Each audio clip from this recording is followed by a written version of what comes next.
Ever feel like you just hit a wall? I mean, a project flops or a goal just seems completely out of reach. Oh, yeah, I think we've all been there. It's like failure just stings, right? Hmm. But what if I told you that we could actually be grateful for those setbacks? Hmm. Grateful for failure. Now, that's an interesting concept. It is, and that's actually exactly what we're diving into today. Sounds intriguing. What's the source material? It's a two-part social media post that really got people talking and thinking differently about, failing. I can see why that would spark a lot of conversation. I mean, failure is usually something we try to avoid at all costs. Exactly. And that's why this whole idea of embracing failure and even being grateful for it is so fascinating. Did the author actually offer like a framework for how to do that? They did. They shared some really practical stuff, but they actually started with a poll. Oh, poll. Okay, what did they ask? They asked what people found the absolute hardest thing to be grateful for. Hmm. I wonder what the top answer was. I bet you can guess. Was it personal failure? You got it. Not surprising, though, right? Not at all. Hmm. 63% of people said that their own failures were the toughest to embrace with gratitude. Yeah, it makes sense. Failure just feels, well, like failing. It does. Yeah. But the post digs into this kind of strange tension between dreading failure and knowing that it can lead to growth. I'm already hooked. So, how did they approach this? Did people share their personal experiences with failure? They did. There were a lot of really interesting comments. One that stuck with me was from a guy named Daryl Edwards. Okay. And what did he have to say? He talked about how when failure happens, it's hard to see past the initial sting of it. Right. It's like you're just so focused on the negative that it's tough to see anything positive coming out of it. Yeah, exactly. But he said that over time, he realized that those failures actually planted seeds for something new to grow. I like that analogy. It's like failure is kind of like compost for growth. Exactly. And that brings up a great point. How does that actually work? Yeah. Can you kind of expand on that a bit? Sure. Think about it like this. When we experience a setback, it forces us to take a step back and reevaluate our approach. It's like, okay, that didn't work. So what can I learn from that? And maybe how can I do things differently next time? Exactly. Yeah. And in that process, you're learning from your mistakes. You're developing new skills and new strategies, and it's pushing you outside of your comfort zone. Which is where the real growth happens, right? Absolutely. So instead of failure being a dead end, it's Yeah. more like, being redirected onto a different path, maybe one with even more potential. That's a great way to look at it. And there was another comment in the post that I thought was really interesting. It was from Julia Felton. What'd she say? She actually called gratitude a hidden superpower for dealing with failure. A hidden superpower. I like that. So how do you think that ties into this whole conversation? Well, for me, it comes down to how we view failure, right? It's like, do we see ourselves as a failure or do we see ourselves as someone who simply experienced a failure?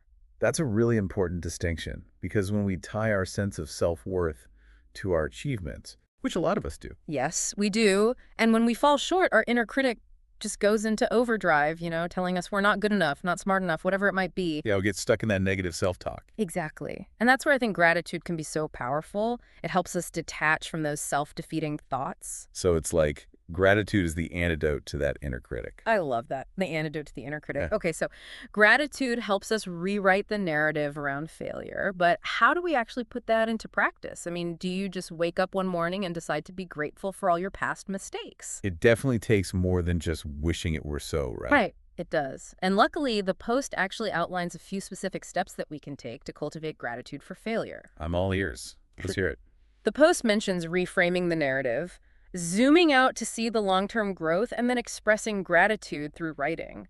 And I think these are really applicable even for professionals who are already pretty accomplished. So even if you're at the top of your game, there's still room to embrace failure and be grateful for what it can teach you. Yeah, exactly. Because there's always more to learn and grow from. I think that's a great place to pause for now. Sounds good.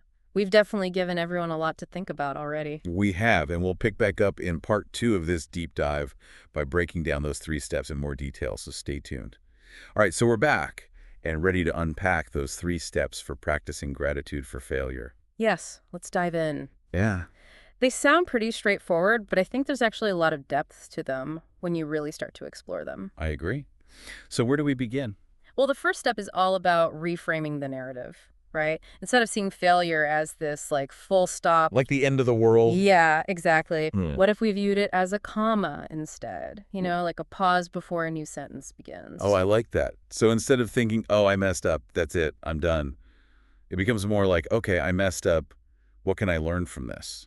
Where do I go from here? Exactly. It's about asking yourself those empowering questions instead of getting stuck in self-criticism, and that leads nicely into the second step, zooming out. Zooming out. Okay, I'm intrigued. It's all about seeing the bigger picture. Yeah. Recognizing that what feels like this huge, massive failure today might just be a tiny blip on the radar 5 years from now. Oh, absolutely. Yeah. Especially when you think about our listeners who are navigating their careers. I mean, sometimes a setback can feel like the end of the world. It can, but in reality, it's just a detour. Yeah. And there was a comment in the post that really resonated with me on this point. Is from Sean Hegarty. Oh, what did he say? He talked about how much external narratives can shape our perception of failure. It's like, are we letting someone else's definition of success dictate how we feel about our own journey? That's a powerful question. And it's so relevant for women in particular who are often bombarded with these societal expectations about, what their careers should look like. It's like you're constantly comparing yourself to others and feeling like you're not measuring up. Yeah. Especially with social media, right? It's like everyone's just showcasing their highlight reels. Exactly. Right. But the truth is, everyone experiences setbacks. It's just that most people don't share those moments. It's part of the journey, and zooming out helps us remember that our career paths are unique.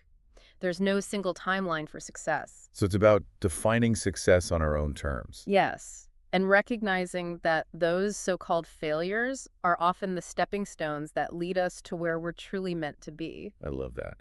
And that brings us to the final step, expressing gratitude. Yes. The post talks about writing down what you've learned from a failure. What are your thoughts on that? I'm a big believer in writing things down. Yeah. For me, it helps solidify those lessons in my mind. It's like taking those abstract thoughts and making them tangible. Exactly. So they're more likely to stick with us. Right. It's almost like creating your own personal failure resume. A failure resume. Okay. I like that. It's a testament to your resilience and adaptability. And I think that's so important, especially when you're facing new challenges. You can look back at your failure resume and remind yourself, hey, I've navigated tough situations before and I came out stronger. I could do this again. Exactly. It's a reminder that failure is not the opposite of success. It's part of the process. Speaking of success, the post actually mentions something that I think would be super valuable for our listeners, especially those who are looking to become more financially independent. Oh, yeah. What's that? They highlight a free training called the Anti-9 to 5 Income Plan. I've heard of that. It's a 5-video series, right? Yes, it's designed to help people explore alternative income streams and, create more financial security and freedom. Right. I think that's so important, especially for women who, might feel stuck in their careers or are looking to create a life with more flexibility and control over their time. Absolutely. It's Hmm. all about empowering yourself with options. And creating a life where you're not reliant on a single source of income, which, in turn can make the prospect of risk and failure feel less daunting. Because you have that safety net. Exactly. So you're more likely to take leaps of faith knowing that even if one thing doesn't work out, you have other avenues to explore. I love that. And if anyone's interested in checking out this free training, all they have to do is join the mailing list. Where can they find that? The link is in the first comment of the post we've been discussing. Perfect. So if you're ready to create more financial stability and independence in your life, Definitely check it out. It could be a total game changer. I think it's so empowering to think of, failures as stepping stones instead of Yeah. these massive roadblocks. I agree. And I love how the post gives us those concrete steps to actually shift our mindset. Right. It's not just like a concept. It's something you can really put into practice. Exactly. And like when it comes to expressing gratitude for failure, don't just like think it, write it down. Ooh, that's good. Yeah. What did that experience actually teach you? What strengths did you discover in yourself? Yeah, it's like you're making a lessons learned log. But instead of focusing on what went wrong, you're highlighting what you gained. That's a great way to put it. And you might actually be surprised by what you uncover. Oh, for sure. Often those failures lead us to like unexpected opportunities, or they force us to develop these skills we didn't even know we needed. Right, which then become assets later on. It's like that Exactly. saying, sometimes you win, sometimes you learn, but it sounds like we're saying you can always learn even when it feels like a loss. Yeah, that's the power of really shifting your perspective. And this is crucial for women in today's professional world. I mean, For sure. you face these unique challenges and pressures, and it's so easy to let those setbacks derail your confidence. But if you can reframe those failures as opportunities for growth, it can change the whole trajectory of your career. It's like instead of letting fear hold you back, you use it as fuel to propel you forward.